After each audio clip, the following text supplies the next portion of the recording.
All right, HRH TV. This is Gino D, and I have the absolute distinct pleasure of sitting here with one of the best voices that metal has ever seen. Ooh. Oh, there you go. Very good. Thank you. Please welcome Biff from Saxon. Yeah, good to be here. Yeah, this isn't your first trip into Wales doing Hard Rock Hell, is it? No, we've done a few of them. We did this one about 4 years ago, I think. Yeah. And then one in Prestatyn. Yeah, God, yeah. That was the first time I actually saw you guys down there. So yeah, they're pretty good places to play, you know. Yeah.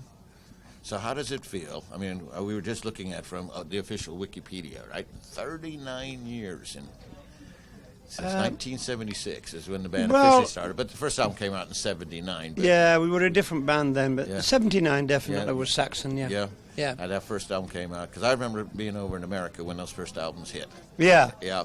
Yeah, they were big with American, young American guys, definitely. And now we move it all the way forward to album number 21. How does that feel? It's Well, it feels the same as 20 or 19. You know, it's like we don't really count, to tell you the truth. It's only the press that count. Yeah. You know, and Wikipedia, obviously. But no, we don't bother. Yeah. We just make albums. And we don't bother ourselves with silly trivialities like counting. Did you honestly believe that many years ago that you would still be doing that today? No, not really. I didn't really believe we'd be doing it then, really. But yeah, it's just a matter of staying true, you know, and if you make mistakes, learning from mistakes and coming back on track again. Yeah, I think that's it. That's the way to go.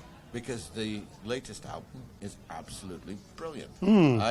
I have listened to you for over 30 years, and I would say that your vocals are probably the best that I've heard in probably about the last 10 or 15 years.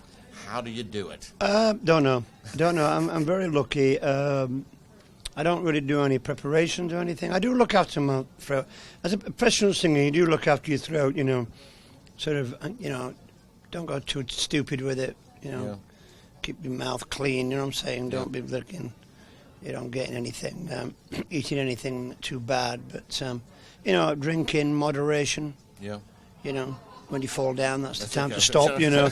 So, yeah, don't drink. We don't drink spirits in the band. You know, we don't have any spirits in the bus or in the rider. So, yeah, pretty much stay fit, try and sleep as much as you can when you can. Yeah. And, you know, party hard, but know when to stop. Yeah, know when to stop. Yeah, that's the secret. Because over the years, you have written about everything under the sun. Is there anything you wouldn't write about on a Saxon album? Not really. Not if it came into the history thing. I don't do a lot of songs about present day unless it's about, you know, life or general rock and roll things. But I do tend to write, you know, myths or story, or, you know, Marvel comics are a good hit, you know. Yeah. You know, so yeah, I'm always looking for good angles, you know. Yeah, because I mean, when you first started, the impact on bands that you have influenced over the years is an absolute. I mean, me growing up in America, it was that new wave of British heavy metal that came through. You guys were at the forefront of that. And then everybody that's, you know, same as Saxons always come out. You get Saxon, you get AC/DC, you get Judas Priest, you get... Yeah, I think, you know, there was a huge onslaught in the early days, and I suppose it was Maiden, you know, led that first 1980 sort of thing in America. A lot of bands, you know, must have thought, this is it.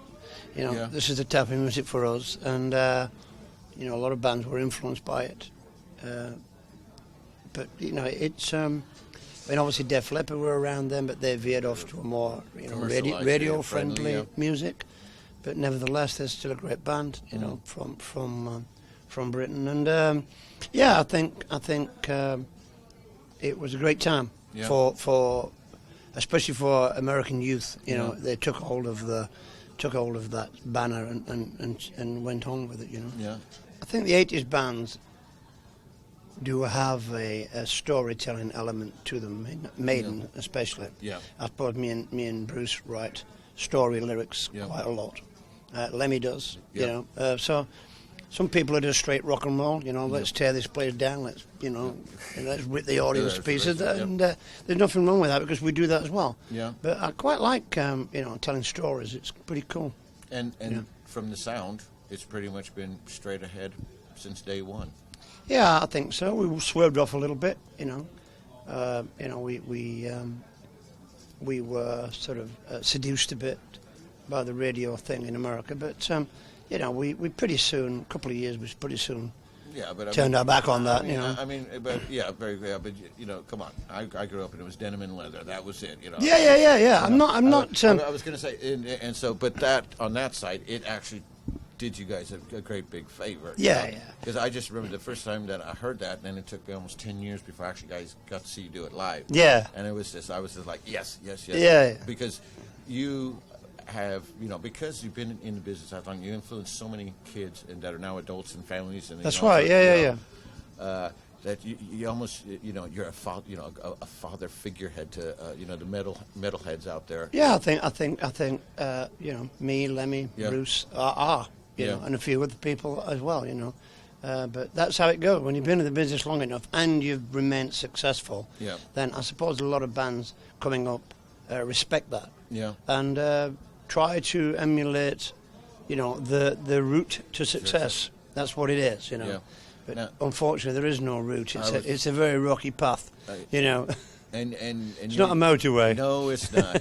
As a matter of fact, you know, it's even got, you know, where you have to go off road with it because the industry has. It's nearly all off road, really. And what advice would you give to bands coming in? Because I know you still have a soft spot for a lot of up and coming bands. Yeah, I do. My son's starting a band. You know, he's in a band now, 17 years old, and you know, I'm not really helping him too much. Yeah. With Alec, he has to. Yeah. Obviously, he gets to play nice guitars and things, obviously, but.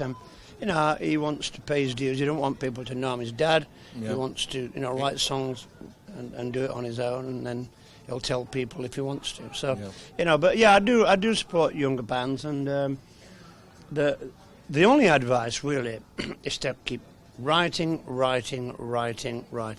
and always be prepared to say when something is not right. Yeah. You know, absolutely. Quality control these days. It's not about quantity; it's about quality. Yep. And, you know, to keep writing. If you've got a song that, you know, play it to people, see what they think, you know. But really listen to it and think, is this right? If it's not right, you know, put it in the song bank and rip it to pieces later and use bits of it that are right. So, you know, it's a building process with songs, and always has been. In the early days, you know, we were just writing straight from the heart, and...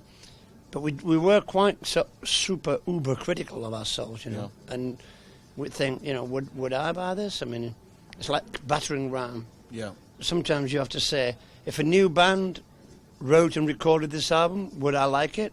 Yeah, I would actually. Yeah. So I think that's a good benchmark, and you know, it's like it's great being influenced by a band, but it's not so great copying them. That. Yeah. You know. Well, my dad used to say there's nothing worse than a poor imitation. Well, you know, it all starts as imitation sometimes. You know, bands start doing top 40 stuff, and then they go on to doing tribute stuff. And it's very hard. If you're in a band that's earning good money doing tributes, it's very hard to throw it down the drain and start to go as a professional songwriter, musician. Absolutely. It's a big jump, you know. And, but... it's in a lot of people's blood and it's in their heart. They want to do it, then fucking do it. And, you know, never surrender, keep going. You know, it's not just rock music that has problems. People like Ed Sheeran couldn't get signed, couldn't get arrested. He was like, you know, busking in the tube stations. But he kept going. And it's the same with us. We couldn't get arrested, you know, because punk was really strong. Yeah. And, you know, the rock bands that they knew then were all like Sabbath and Purple and bands like that had long guitar solos and big drum things, you know. Zeppelin had gone. You know, Sabbath had really packed in as well, really, more or less, I suppose, after that 79 tour with Van Halen. So, you know, we were just trying to write interesting music, you know, had a lot of aggression, you know, and that's what we were writing. Yeah, and that could have been more appropriate at the time because, you know, it fueled that next generation, which is... Yeah, but, you know, people have to come up with something that is, it doesn't have to be unique, but it has to capture Yeah. a generation, and that's the secret, you know. Yeah. Like a 17-year-old musician should be writing for his generation. Yeah. He shouldn't be writing for like 50-year-olds. You Yeah. get my point. Yeah. So, you know, I don't mean that in a nasty way. It's quite a subtle way. Yeah. You know, the young rock bands, metal bands have to write. They have to bring young kids to see them. You know, Yeah.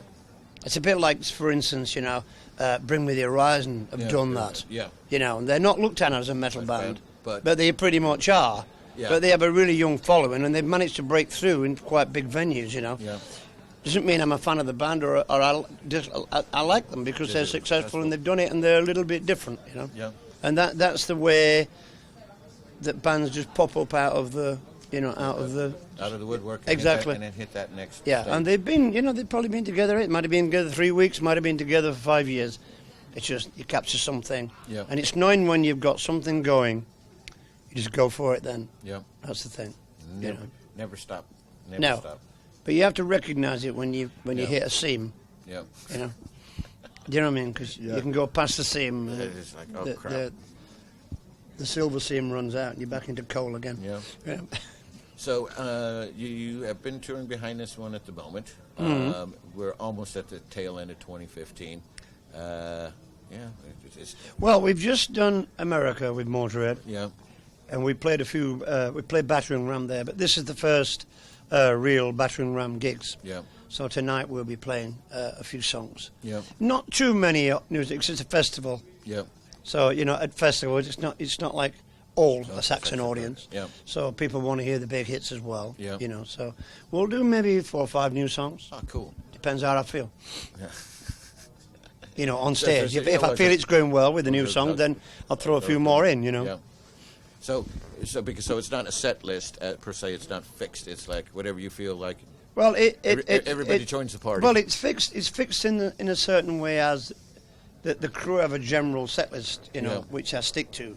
But I can go off piece anytime I want. You know, I can go off. You're the I go boss. off roading whenever I feel like it, and as long as the band are there, then I'm good with that. You Yeah. know, they're happy with that. Yeah. You know, as long as I'm confident that the band know it. Yeah. And they're not going to make complete fools of themselves. You know. Yeah. Then I'm good with that. You know. Yeah. And Nigel is scared. Now just hammering away. Yeah. You know, just as good as he was. Cool. know. That's good to see. So. Yeah.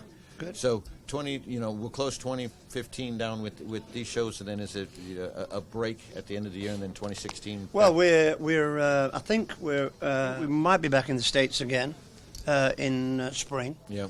and then we start the festival run starts quite early, May, Yeah.